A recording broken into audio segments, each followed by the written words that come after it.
C'est un record qui donne le vertige. Au sud de la Chine, une nouvelle prouesse d'ingénierie est en cours d'achèvement. Il s'agit de la construction du pont Huaqiang. Commencé en 2021, celui-ci se situe à 625 mètres au-dessus du sol. Flirtant avec les nuages, le pont sera le plus haut du monde à son inauguration qui est prévue en 2025. Un record de construction qui peut être vu comme un trompe-l'œil de la situation immobilière en Chine. En effet, malgré ce projet titanesque, les secteurs de la construction et de l'immobilier sont en crise dans l'empire du milieu.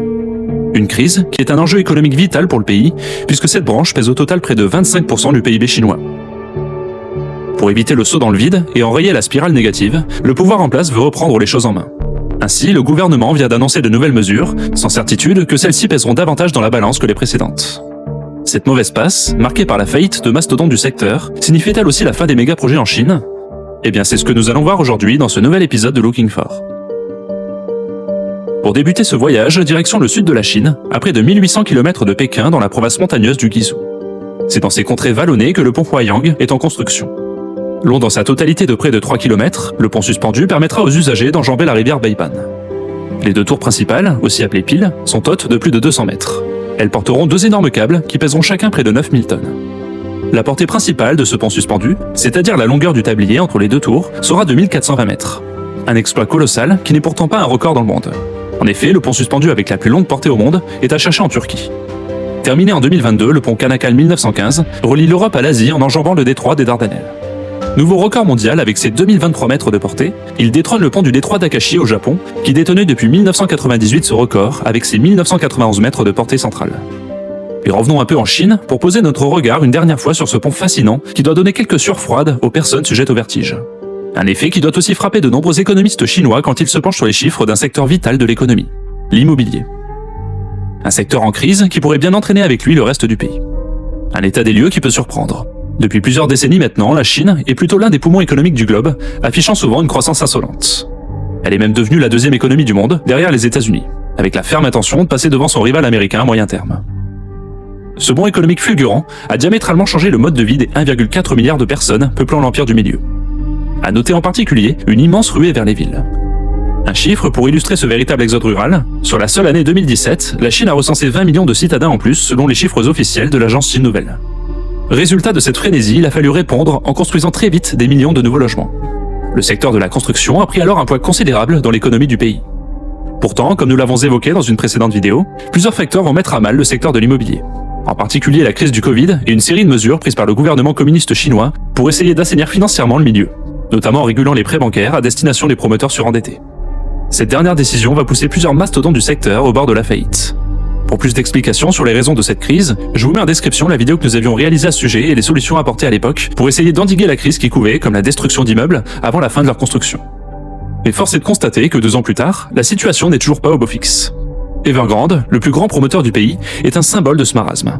En défaut de paiement en 2021, l'entreprise avait contracté plus de 300 milliards d'euros de dettes.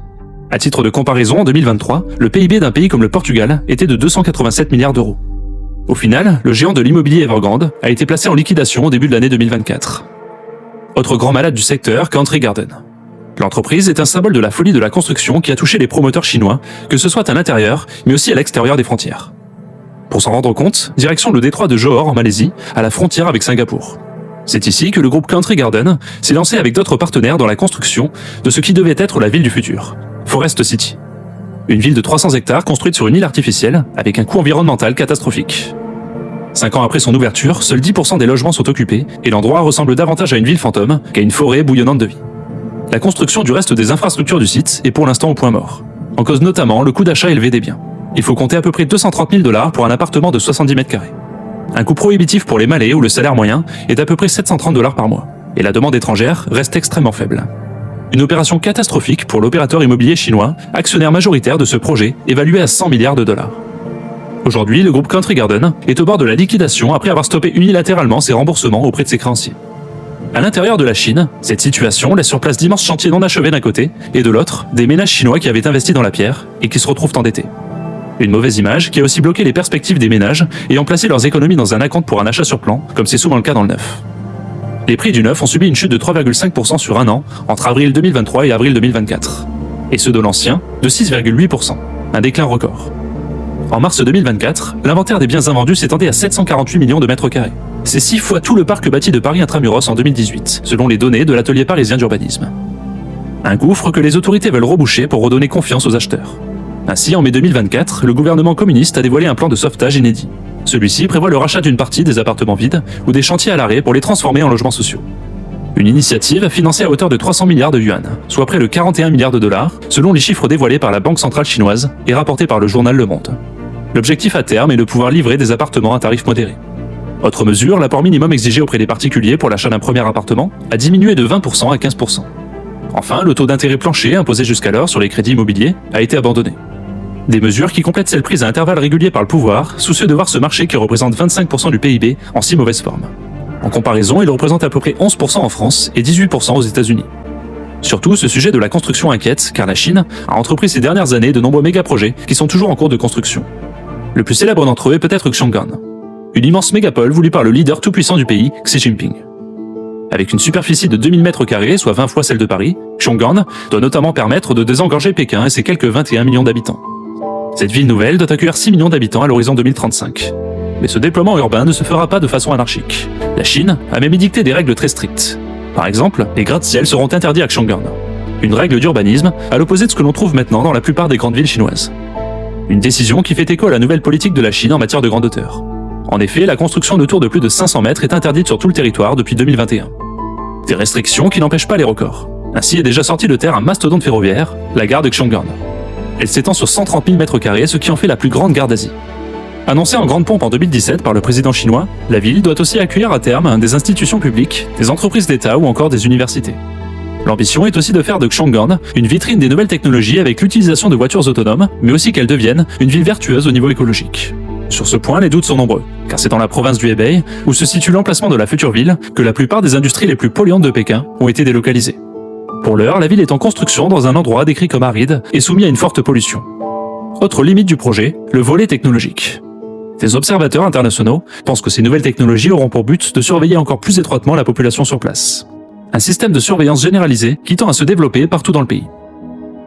Ce projet peut paraître fou, mais la création d'une métropole de plusieurs millions d'habitants en quelques années n'est pas une première en Chine. L'exemple le plus spectaculaire de réussite reste sans doute Shenzhen. Petite ville de 30 000 habitants, elle s'est développée à partir de 1980 à une cadence infernale, sur la volonté du président de l'époque, Deng Xiaoping. Résultat, près de 20 millions de personnes y vivent aujourd'hui, et l'endroit est l'un des poumons économiques du pays. Pour la ville de Xiong'an, entre 100 et 300 milliards de dollars doivent être nécessaires pour arriver au bout, même si pour l'heure, les investisseurs ne sont pas tous au rendez-vous. Sur place, le chantier semble prendre du retard, et le temps presse. La ville doit être officiellement inaugurée en 2035. Ce tableau sombre de l'industrie immobilière en Chine reste cependant à relativiser, notamment si l'on observe la situation économique du pays dans son ensemble. Même si elle est au plus bas depuis près de 3 décennies, la Chine a connu une croissance de 5,2% de son PIB en 2023, là où elle n'atteignait même pas un maigre 1% en France. De plus, le gouvernement communiste vient d'annoncer de nouvelles mesures pour essayer de relancer son économie, avec notamment des aides destinées à soutenir la consommation des ménages. Une feuille de route qui se veut rassurante et qui permettra peut-être de réguler les effets de la crise immobilière. Une crise qui a fait fondre le patrimoine des ménages chinois, les obligeant ainsi à restreindre leurs dépenses. Enfin, il est à noter que le pays demeure toujours en première ligne à l'international dans un domaine stratégique, la logistique. En effet, le pays entreprend avec vigueur la construction d'infrastructures de transport un peu partout à travers le globe, notamment dans le cadre de son vaste projet des nouvelles routes de la soie. À ce propos, n'hésitez pas à me dire en commentaire quel projet de ces nouvelles routes vous intéresse le plus. J'en parlerai sûrement dans une prochaine vidéo.